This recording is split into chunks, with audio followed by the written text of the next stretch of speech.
Look, I'm going to be completely real with you right now. Spring training games don't always matter, but this one. This one stings if you're a Blue Jays fan, and here's exactly why you need to pay attention to what happened today. Tampa Bay just walked out of this spring training matchup with a 6-5 win over Toronto, and the story that nobody is talking about is what Eric Lauer did in those first 2 innings. Or rather, what he couldn't do. You give up singles to the first 2 batters you face, okay, fine, that happens. But then you hit Jake Fraley with a pitch and load the bases? In spring training? That is not the kind of stuff you want to see from a guy who's supposed to be locking down a rotation spot. And then Junior Caminero steps up and rips a 2-run single. Cedric Mullins adds a sacrifice fly, and just like that you're already down 3 runs before the game has barely started. That sequence right there is the kind of thing that has coaches making phone calls and quietly updating depth charts. Now, to be fair to Lauer, he did settle in after that mess. He retired the next 4 batters he faced, which is good. That's what you want to see, a guy who can stop the bleeding. But 1 2/3 innings with 3 runs allowed is not a strong line. It just isn't. And in a competition where everyone is fighting for a job, those numbers follow you into the dugout. Connor Larkin came in to relieve him, and Toronto managed to get something going offensively in the 2nd inning. Leo Jimenez picked up an RBI single, which gave the Blue Jays faithful something to feel good about.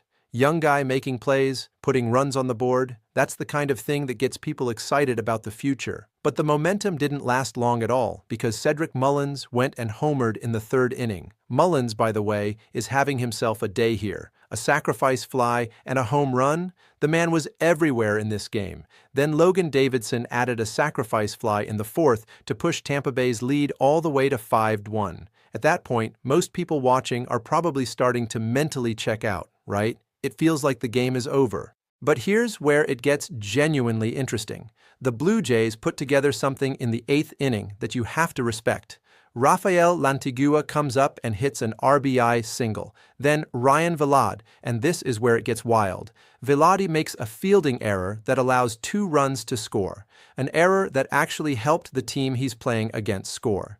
2 runs just handed to Toronto because of a mistake in the field. Then Arjun Nimala doubles to drive in another run, and all of a sudden this game is completely tied at 5.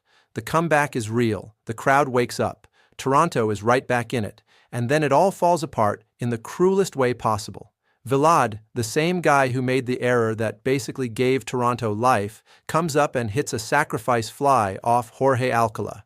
1 swing, and the lead is back in Tampa Bay's hands. Final score, Rays 6, Blue Jays 5. The full emotional roller coaster of baseball packed into 1 spring training game. So what does this actually mean going forward? For Lauer, there are real questions now. Spring training is supposed to be about building confidence, finding your rhythm, showing the coaching staff you belong.